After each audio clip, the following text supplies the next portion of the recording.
Mikhail Gorbachev, born on March 2, 1931, in the village of Privolnoye, located in the Stavropol Krai region of southwestern Russia, entered the world during a time of profound upheaval in the country. The Soviet Union, in the midst of World War I, had witnessed the Bolshevik Revolution in 1917, which led to the rise of the communist regime. This marked the beginning of years of civil war, famine, and profound social turmoil, ultimately transforming Russia from a rural, agricultural society into an industrialized nation. Gorbachev's parents, Sergei and Maria, came from different ethnic backgrounds. Sergei, an ethnic Russian, hailed from the southern Soviet regions where various nationalities converged, while Maria's family was Ukrainian. Mikhail's birthmark, a small blemish on his head, caused by blood vessels malformation, became one of his distinguishing features throughout his life. While his childhood was marred by the famine of the early 1930s, Mikhail's family, deeply committed to communist ideals, managed to survive the hardship. His father was involved in organizing one of the first collective farms, yet the Gorbachev family also endured the Stalin-era Great Purges in the 1930s, where both of Mikhail's grandfathers were imprisoned. The outbreak of the Second World War further disrupted the family's life.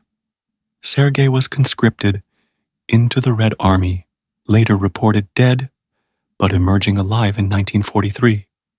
The region where the Gorbachevs lived became a central battlefield, particularly in the German attempt to capture Rostov-on-Don and Stalingrad.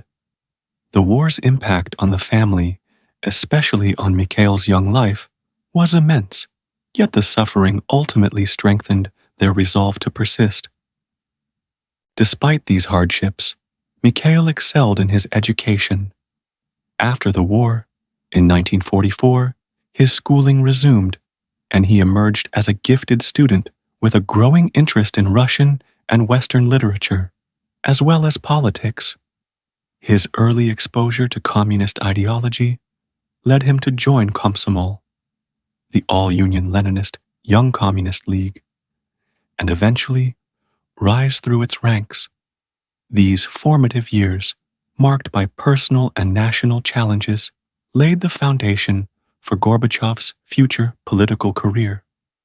After completing his education, Mikhail Gorbachev moved to Moscow in 1950 to study at Moscow State University, the USSR's most prestigious institution.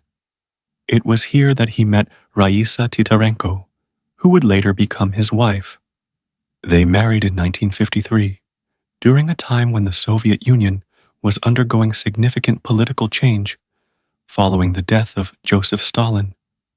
Gorbachev completed his studies in law and politics, positioning himself for a future career in Soviet politics. His early career took him back to the Stavropol region, where he worked within local government. Over the next 2 decades, Gorbachev's political career advanced steadily as he moved through various positions in the regional administration.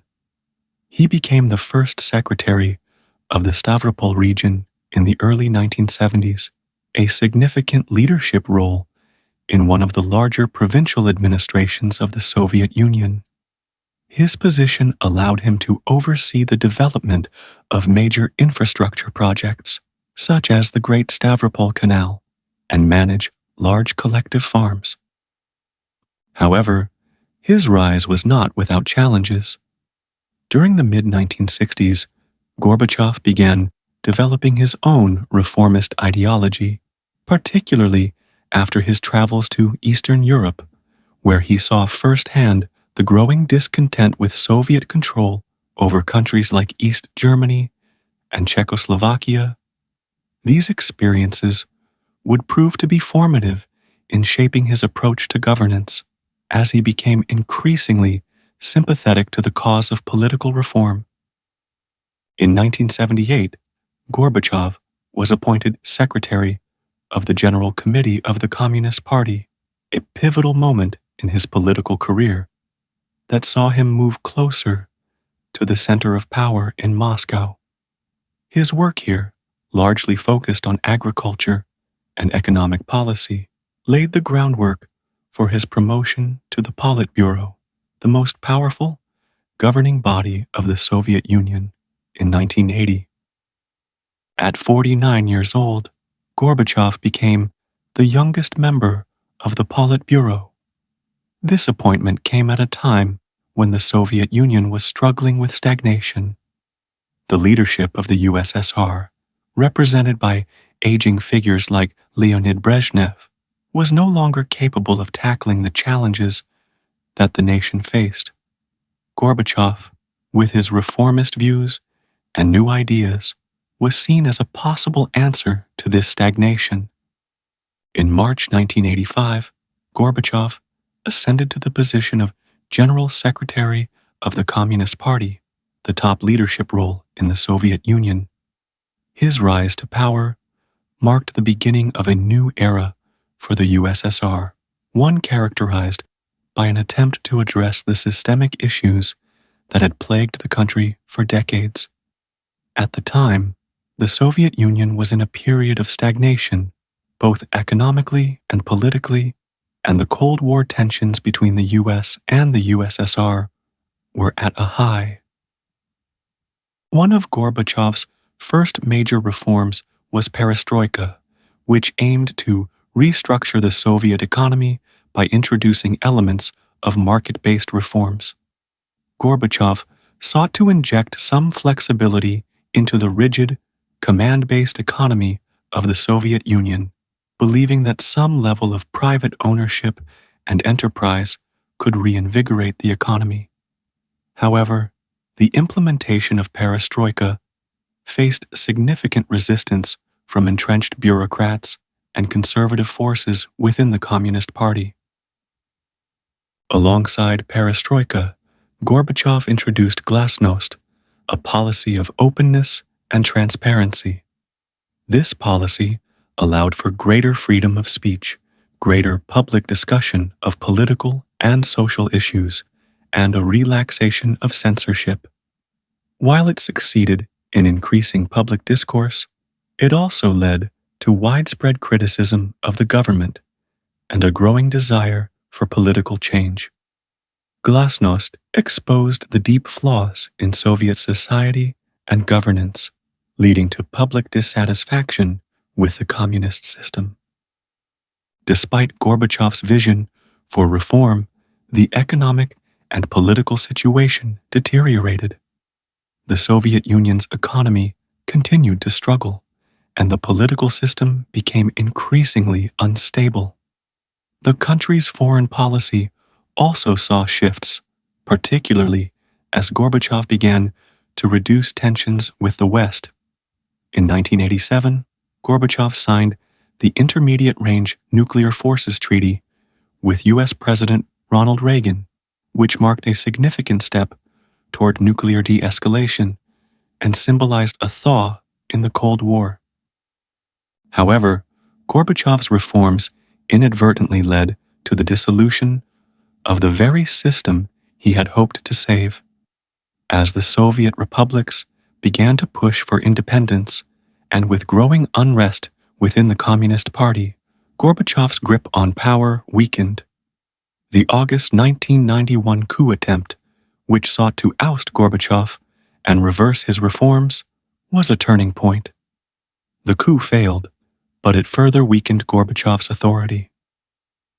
On December 25, 1991, Gorbachev resigned as the president of the Soviet Union, effectively bringing an end to the USSR after nearly 70 years of existence. This marked the final collapse of the Soviet system, and the world saw the emergence of newly independent republics, with Boris Yeltsin leading the Russian Federation. After the fall of the Soviet Union, Gorbachev's life entered a new phase. While he had been hailed as a hero internationally for ending the Cold War and helping to bring about nuclear disarmament. His reputation at home in Russia was more complicated. Many Russians blamed him for the collapse of the Soviet Union, viewing his reforms as the catalyst for the chaos that followed. The 1990s in Russia were marked by economic collapse, hyperinflation, and the rise of oligarchs who amassed wealth as the country privatized its state assets. In the years following his resignation, Gorbachev retreated from active politics. He focused on his philanthropic work, particularly through the Gorbachev Foundation, which sought to promote socio-economic and political development in post-Soviet Russia. While he remained active on the international stage, advocating for global peace and diplomacy, he largely stayed out of Russian politics. Gorbachev's health began to decline in the 2000s, and he increasingly became a critic of the leadership in Russia. He was particularly vocal in his criticism of Vladimir Putin, whom he initially viewed favorably, but later criticized for consolidating power and rolling back democratic reforms. Despite his declining health, Gorbachev continued to speak out on important issues, including Russia's involvement in global conflicts. Mikhail Gorbachev died on August 30th, 2022, at the age of 91. While his death was met with mixed reactions in Russia, internationally, he was remembered as a key figure in ending the Cold War, promoting nuclear disarmament, and attempting to reform a system that had long been in decline. His legacy remains complex, with some viewing him as a visionary who sought peaceful reform, while others see him as the man who presided over the collapse of the Soviet Empire. When Mikhail Gorbachev assumed power in 1985, the Soviet Union was in a state of political and economic decline. His rise to General Secretary came during a period of stagnation, as the Soviet system had become rigid and inefficient under the leadership of previous figures, like Leonid Brezhnev. The Soviet economy, once a symbol of strength during the industrialization of the 1930s and 1940s, now faced significant challenges. Heavy industry was failing, consumer goods were scarce, and the overall quality of life was low. The country's rigid state-run command economy was also struggling to keep up with the technological advancements in the West. In this context, Gorbachev introduced perestroika, restructuring, as his bold plan for reform. The goal was to revitalize the Soviet economy by introducing market-oriented policies, decentralizing economic decision-making, and allowing private businesses to function in limited areas of the economy. While perestroika had good intentions, it faced tremendous resistance from the entrenched Communist Party bureaucrats who had grown accustomed to the stability and control that the old system provided. The slow implementation of these reforms, combined with a lack of sufficient resources and proper planning, contributed to the continued stagnation of the Soviet economy. Gorbachev also realized that to revive the country, he would need to open up the political system and provide more space for public debate. This was where glasnost, openness, came into play. It was an attempt to create a more transparent government and encourage free discussion in the media, political institutions, and society at large. Glasnost allowed citizens to express their grievances more openly, which, while necessary for a healthier society, also led to a wave of criticism toward the government. Public dissatisfaction with the status quo began to grow, and many citizens expressed frustration with the slow pace of reforms and the continued economic hardships. The opening of political discourse in Soviet society also extended beyond Russia's borders. As glasnost took root, the satellite states of the Soviet Union in Eastern Europe began to push for their own reforms, inspired by the more open atmosphere. In countries like Poland, Hungary, and Czechoslovakia, calls for greater freedom intensified, eventually leading to the fall of communist regimes in these nations. These events marked the first cracks in the Warsaw Pact, the Soviet Union's military alliance, and signaled the beginning of the end for Gorbachev's vision of a reformed socialist empire. While Gorbachev focused on internal reforms, his foreign policy also took a dramatic turn. By the mid-1980s, the Cold War between the Soviet Union and the United States had reached one of its highest points. The arms race had led to the development of increasingly dangerous nuclear weapons, and tensions were high. Gorbachev's counterpart, U.S. President Ronald Reagan, was advocating for an even stronger defense posture, including the development of the Strategic Defense Initiative, SDI, which aimed to deploy missile defense systems in space. Gorbachev, however, sought to de-escalate the Cold War, recognizing that the Soviet economy could no longer sustain the arms race. He pursued arms reduction talks with the U.S., which led to the Intermediate Range Nuclear Forces Treaty, signed in December 1987. This treaty marked the first time both countries agreed to eliminate a class of nuclear missiles, a significant step toward the eventual end of the Cold War. In addition to nuclear arms reduction, Gorbachev was also focused on easing Soviet involvement in global conflicts. One of the major issues that had plagued the USSR was its military presence in Afghanistan. When Gorbachev took office, Soviet forces had been mired in the conflict in Afghanistan since 1979, where they were supporting the Afghan communist government against a growing insurgency. The war was proving to be a costly quagmire, and Gorbachev knew it was unsustainable.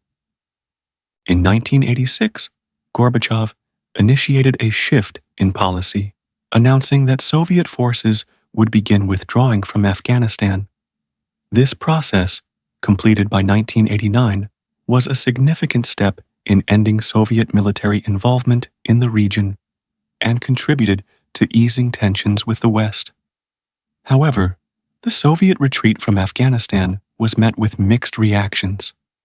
While it alleviated some international pressure, the war had already weakened the Soviet military and morale, leaving the country vulnerable to further unrest.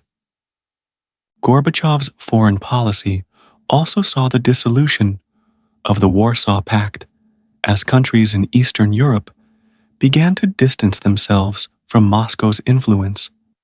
In 1989, the Berlin Wall fell, symbolizing the end of the division between East and West Germany, and more broadly, the collapse of communist rule in Central and Eastern Europe.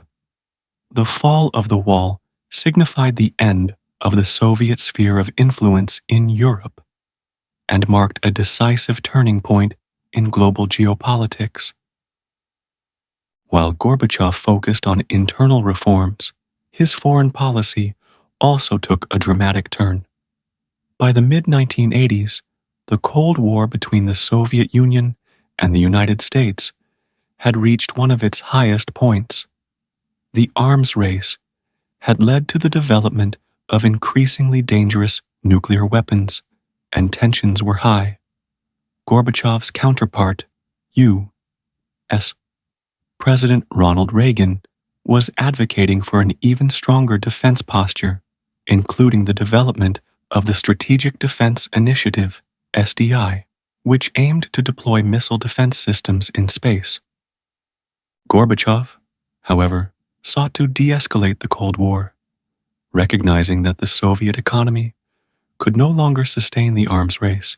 He pursued arms reduction talks with the U.S., which led to the Intermediate Range Nuclear Forces Treaty, signed in December 1987.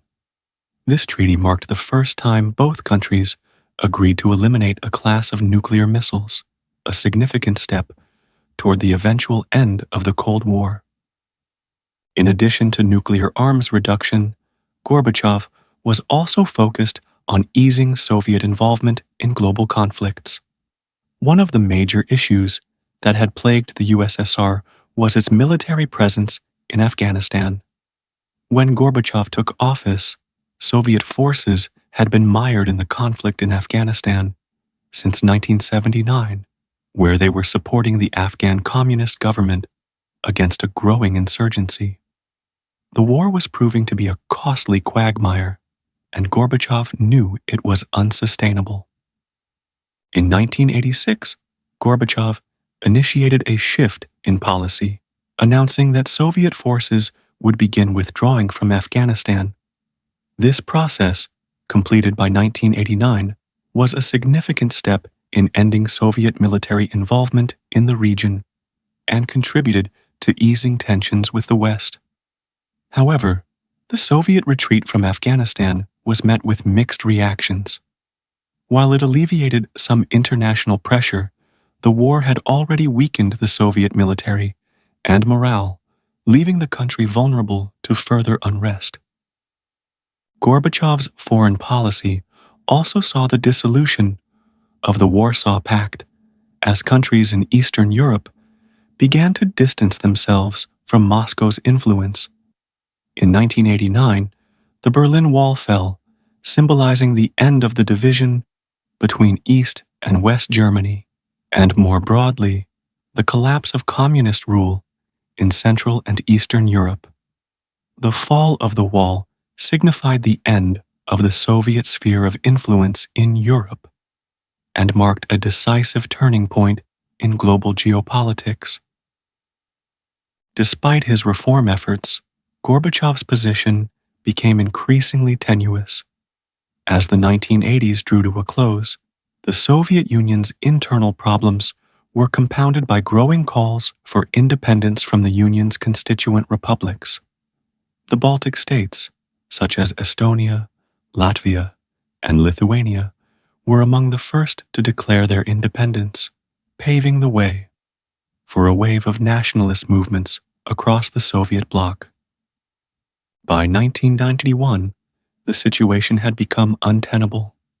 On August 18th of that year, a group of hardline communist leaders within the government attempted to seize power in what became known as the August coup.